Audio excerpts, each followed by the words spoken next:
susubok ka lang. Kasi kailan ka pa susubok? Pag retired ka na?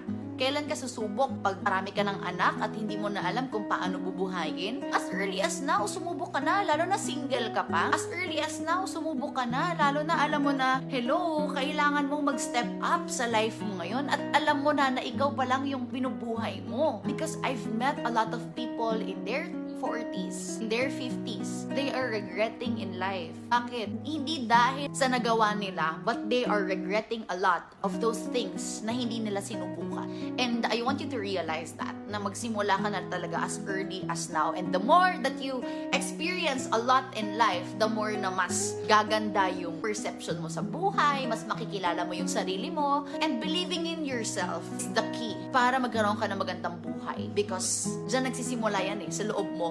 If you don't believe in yourself, nobody else will. Kasi sarili mo na nga lang, hindi mo pa pinaniniwalaan, ibang tao pa, asahan mo na maniwala sa'yo. Just be a dreamer. Just try things. Because pera, pag pinuhunanan mo, pera lang yan, pwede mo ulit kitain. Pero yung time, pag lumampas sa'yo, hindi mo na maibabalik.